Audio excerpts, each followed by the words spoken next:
Hiya. Hello. Hello. Hi. Uh, my name is Kamil. I'm a host of this particular panel. I'm thrilled to lead this session. And with me, I have two amazing guests, Kelly and Sara. Let me start by introducing my guests, and then we'll jump straight into the topic. So my first guest is Kelly Mason. Kelly is the head of communication at Poshmark. She brings in a unique perspective of an insider from one of the leading fashion resale marketplaces. And Poshmark stands out with an amazingly active community of over 100 million buyers and sellers together. Kelly is also a board member of a nonprofit organization, Justice Outside, and lifelong sustainability and social impact agent. And I'm very happy and proud that she joins us today. Hi, Kelly. Hi, great to be here. And my second guest is Sara. So Sara is Marty. Sara is a corporate responsibility manager at Mammut Sports Group. So she brings in a perspective of a premium outdoor brand with an incredible over 150 years tradition of creating amazing mountain gear, but also building a community of sports enthusiasts. But there's more to it. Sara is also an industry insider. So she is a textile designer and consultant. She created several art/textile projects on her own. And as an opponent of make, take, waste paradigm, Sara, you also lead workshops on mending apparel. So to all my audience, please look it up. It's great. So Sara, I'm super happy to have you here as well today. Welcome. Thank you so much. You've been doing some research. Yeah, I think that's part of my job. So today we meet to talk about the meeting point between fashion, sustainability, designed product longevity, or actually in longevity, but also online commerce and so on. And it's a big topic. There's like an elephant in the room, but I think everybody knows about it. It's that globally we produce, well, depends on who estimates, but between 80 billion to 150 billion items of clothing every year. And this produces an estimated 90 to 100 million tons of textile waste every year. To put this in perspective, it's like a truck every second. But also it has huge negative impact both on like energy, water consumption, but also in parts of the world on social environment as well. Right? And we meet today in no accidental setup, because some companies and some organizations are focusing on being part of the solution. So either by creating apparel that is more durable, lasts forever, and can be used by generations, or by tapping into the second-hand market and helping people, to give items second or even third life. So I'll start with a question to Kelly, because Kelly, I know you have some access to unique information, unique data about the whole ecosystem. Global secondhand market is estimated to be $180 billion this year, which is still only like 10% of the global fashion business. So it's not much yet, but it's expected to grow 3 times faster than first-hand global market of fashion. So it's going to double every 3 to 4 years now. And online is growing twice as fast as second-hand itself. I want to ask you which, since Poshmark is one of the key players over here, with your access to information and insights, which brands and which strategies seem to be flourishing in this environment? Which brands have some head start to win on this market? Yeah, no, it's a great place to start because you're right. The secondhand market today is still rather small, but it is growing very, very quickly. And more consumers are starting to consider the resale value of items before they even make a purchase. That's a big shift in a shopper's mindset, right? So some of what we see at Poshmark is that brands that are known for being durable, timeless, high quality, that have really invested in products that last the test of time, or products that are known for being, higher end. Those are the ones that are doing really, really well in the secondhand market. Now, it's not to say that fast fashion brands aren't also, growing and being resold, But what we've seen, if we look at the data, brands like Mammut are up year over year on our platform. Other similar brands like Canada Goose, Patagonia, sustainability-focused brands like Phasia, Cezanne, like these are all brands that are up double digits on our platform in the last year. So I thought it'd be interesting to look at fast fashion brands, and some of those are down year over year. So some huge fast fashion companies that we probably have all seen in the headlines every day right now, yes, they're growing, but we're not seeing them grow in the same way in the secondhand market. And I think part of that is really, these items aren't designed to last. And as people start to consider that resale value more and more, right? Is this something that I can own? And when it's no longer useful to me, can I actually make money off of the unused items in my closet and go to a platform like Poshmark? That's what we want to see people doing, considering that resale value, considering that lifelong value of an item. So thanks.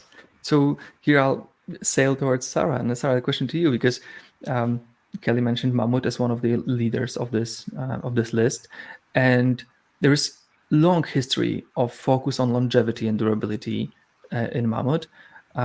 Could you shed us some light on what are the design principles, both for the products but also for organization? How do you design an organization that is focused on creating clothes that age more slowly, that are more durable and more timeless? I mean, for the first question, you probably have to speak to someone from the design team. But I think there's several factors that play into that. I think you've mentioned it before. We've got a history of over 160 years. We kind of started as an agricultural rope making company and moved then quite quickly into ropes for mountaineering. And when you create PPE products that your life depends upon, right? They have to be good. So it's not just a fashion item, right? So we create products that really people's lives depend on. And I think you can really tell that this is the heart of the business, right? Because the implementations of that are that we have, for example, a test lab in-house where, constantly machines are running that, testing fabrics, strength, pilling, you name it, whatever. Everything is being tested to the extreme. And, there's obviously with PPE, there's regulations, but with other more apparel-based garments, that there might not be regulations, but there's still a lot of testing being done. And I think you can kind of tell that this is where we've come from and where we still act, Yeah, I when you tell this, it's I have this feeling that it's in the DNA of the company to create something that's very reliable, and then, well, I wouldn't dare to say it just happens to be mountain gear now or sports apparel, but with a sense of culture like this, you could probably make anything, and it would be top quality and top durability. Right? So that's nice to hear. I think so. Yeah, I'm a strong believer in organizational culture and how it influences everything else as a result. On this note, I would like to ask you, Sara, about mending, because you are an expert in mending yourself. And Mammut is one of the avant-garde brands in this field. We talked before, and you said there's over 30 years of tradition of repair service to your clients. So how does this influence the design and the customer service, the brand identity, the connection with your clients? I find it really interesting. So we've repaired, as you said, for over 30 years, mostly in-house. We have now, and we've kind of been growing every year. So we're kind of doing more and more repairs every year, but that was quite a natural kind of growth, which is really nice to see, without us having pushed it like massively. We are in the process of really expanding our kind of repair services and making it much more kind of easy for consumers to engage and you know, just the whole logistic kind of side of things. And that I thought was like a super interesting shift that happened internally, because even though we've been doing it for a long time, this shift now to really expanding made us look inside even more. Because when you think about it, when we create products and we want consumers to come back to us to repair, you know, if we don't create repairable products, we're only shooting ourselves in the foot, right? So that for me has been super interesting to see how I feel like the effort has been doubled in making gear that's repairable, which is amazing. A lot of consumers won't even notice it because it's not, you know, maybe so obvious to kind of your standard consumer, but, you know, just things that are more easily disassembled. Sometimes it's just little things on the hem, how you can open things to replace cords, or you know, putting things on the outside instead of on the inside. There's just been tweaks here and there to make products more repairable, and I think that has been sort of the biggest change lately to see. Mm-hmm. Awesome. It's really cool. I think it's so deep in the process of the whole production and organization of the company and culture, because I guess it touches a lot of layers. Is it hard to communicate to clients that they can send something back and repair? There's a service like that?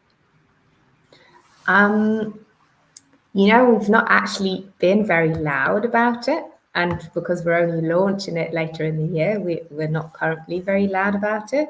I think I'd actually like to know, because I don't know myself, but it's a lot of diehard Mammut fans, I think, that use the service regularly. I mean, we are doing something like a 16,000 repairs a year, so it's a considerable number.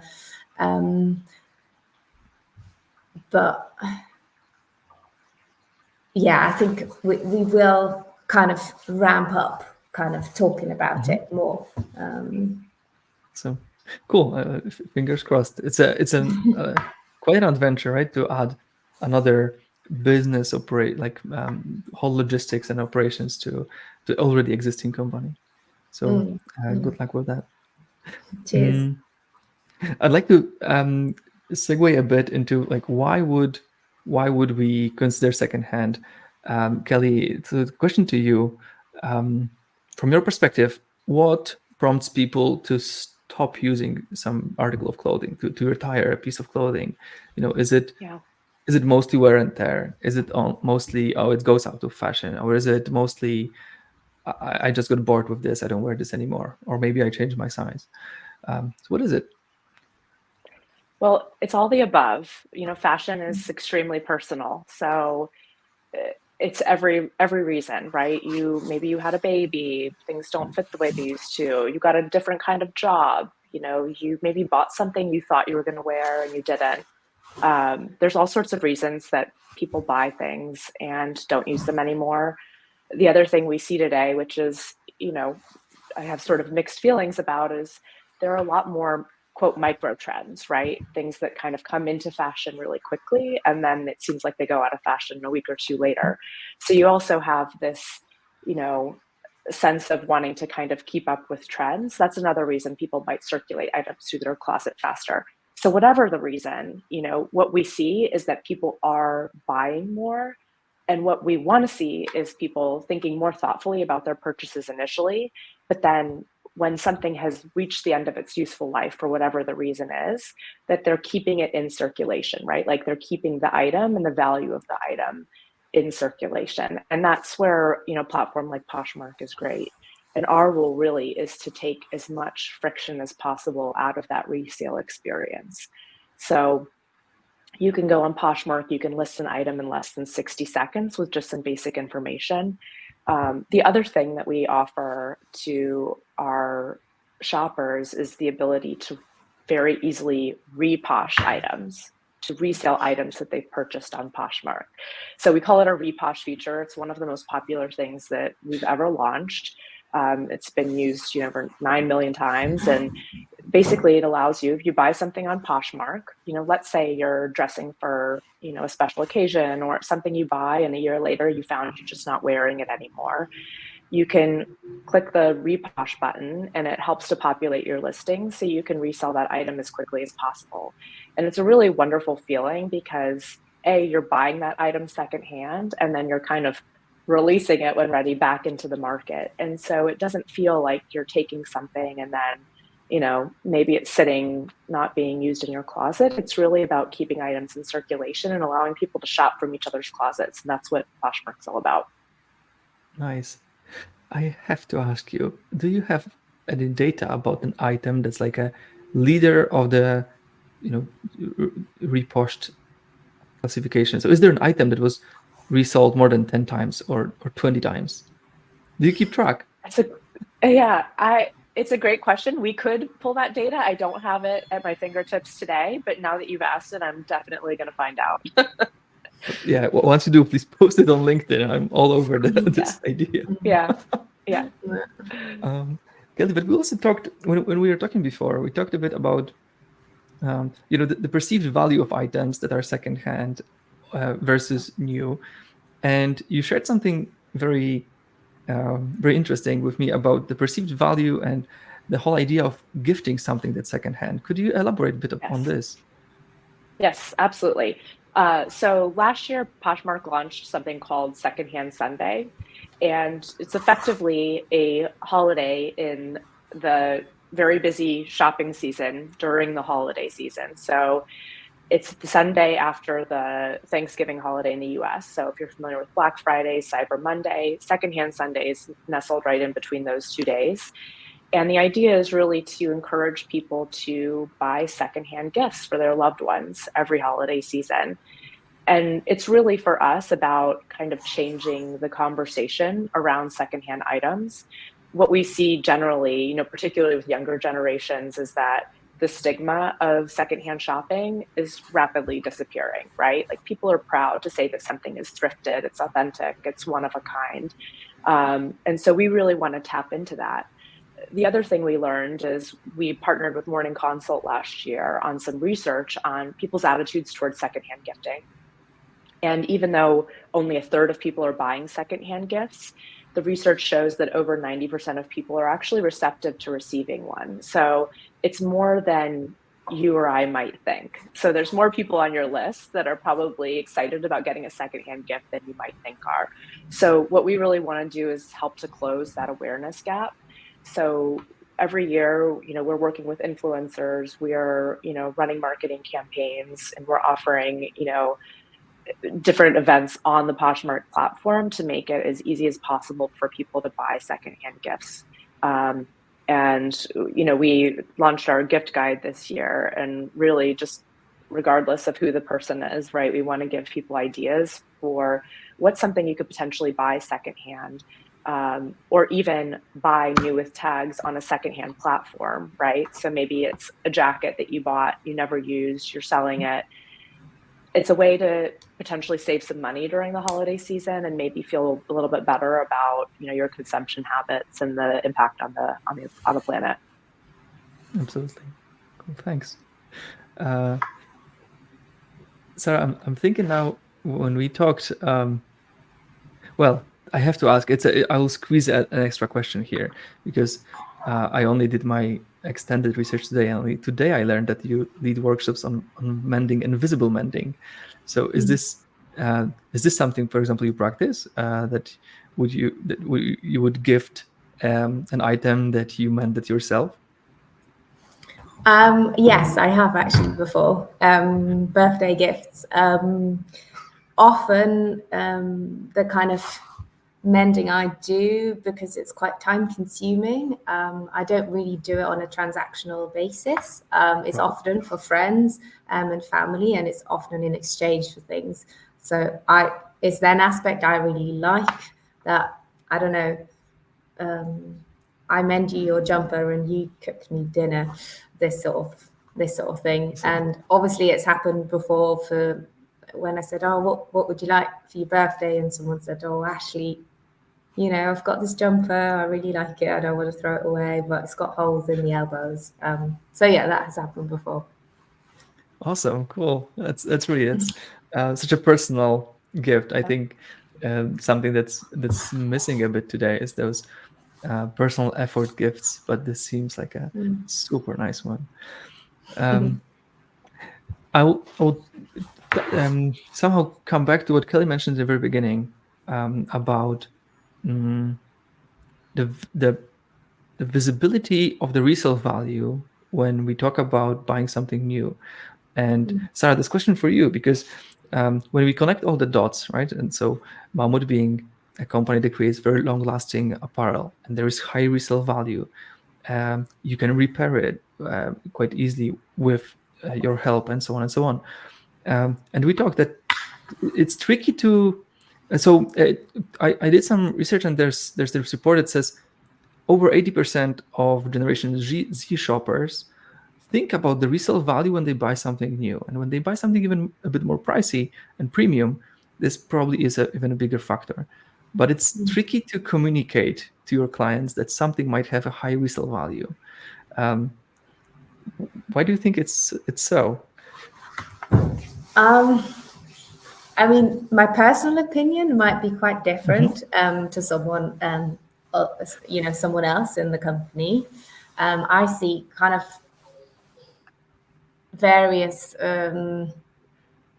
positive and more negative reasons or consequences. I think for me, the first thing I think of is that people might actually purchase or make the purchase more easily, or more kind of need less convincing in a way when they see, oh, actually it's almost like an investment, I might get some money back on this. Whether someone that works in corporate responsibility thinks this is a good thing or a bad one, I might not consider this as a good thing, but someone from commercial might think this is a really good thing. But then there's obviously also voices that say, oh, maybe then people might, go and buy second hand instead of buying first hand. Again, for me, I think that's probably a great thing. We just need to build our second hand platform for this. Sorry, Kelly. Until then, do go and buy Mammut on Poshmark.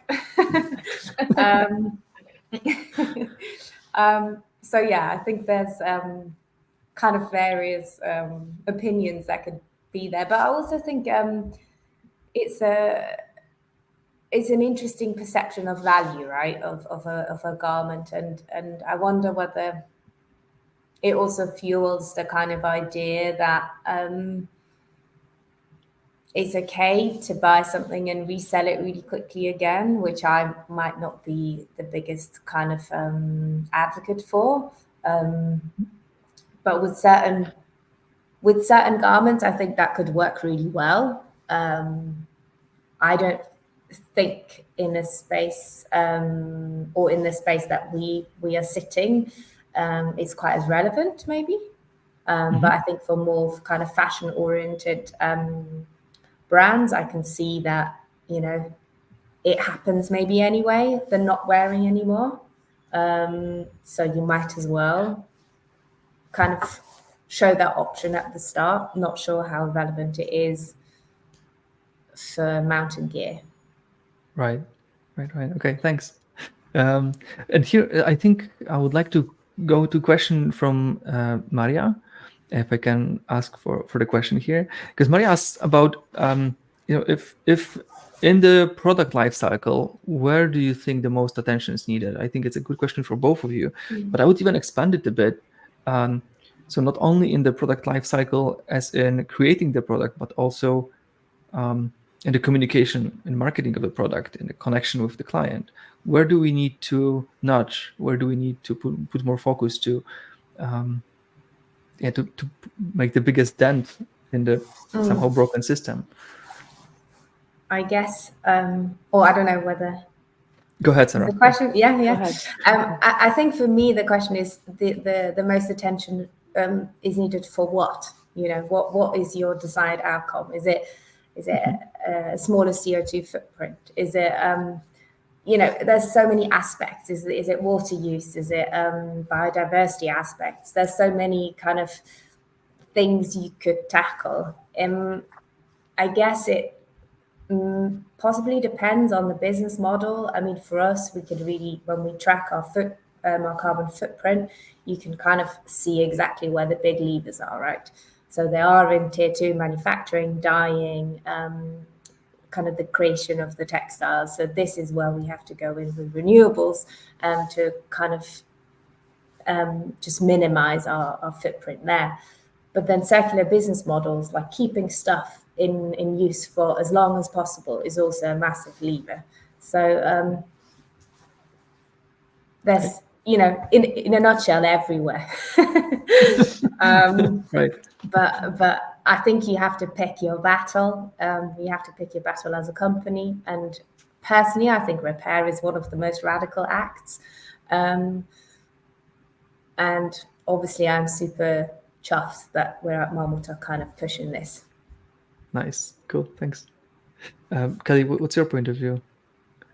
Yeah, I mean, I agree with Sarah's take. It kind of depends on like what the end goal is, but the one that I hone in on is really durability, product durability, and having items that are made to last.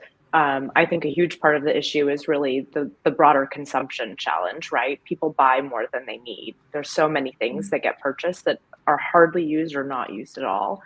And I think starting with buying fewer things, better things that are going to last the test of time. So, we know that if we double the wares of something, it does reduce carbon emissions. So if we can keep items in circulation longer, they last the test of time, those products are well made. I think it's not just good for secondhand markets. I also think it's good for primary markets, right? I think it's good for a retailer's brand. Before I was at Poshmark, I was at Levi's, and we also had a repair program. We also had a secondhand program, and there was a big belief in having products that lasted the test of time, because that's how you really build brand loyalty and love, and have people coming back to buying your item, keeping it longer, and having it have true meaning to them. And that's what we want to see. Cool. Thanks. With just 2 minutes left, I think I'll jump to my last and farewell question. Sara, what are your plans for 2024? What can we keep our fingers crossed for you and your team? What you're up to? I think that full implementation of the repair hub, the kind of new interface for just more people being able to access our repair services. So yeah. Awesome. Cool. Kelly, and for you? Yeah, I mean, this year Poshmark launched a new product called Posh Shows, and it's basically a live selling and shopping product. So you can go onto Poshmark, people are selling items from their own closet. And, I mentioned taking the friction out of buying secondhand. This is really a way that we're doing that. So, you, me, any of us, we can live stream and sell the items from our closet. I have a closet full of clothes that my children have outgrown. So it's a great way to just increase kind of the fun and ability for people to buy and shop secondhand. And we're really excited for that part of our business to continue growing. Cool. Nice. Awesome. Maybe we'll meet on live stream one day from my closet. Yeah, it's really fun. It's a little addictive. It's fun. You get to meet people, you get to know people. It's a really personal way to shop. Maybe. Okay. Awesome. Thank you for our session today. It was a pleasure to meet you. I think it's an important topic. We only scratched the surface with the 30 minutes that we had, but I'm really proud of of all the initiatives, work, and thought that's going into being part of the solution in both of your organizations. So fingers crossed. Once again, thank you, and see you soon. Thank you so much. Thank you.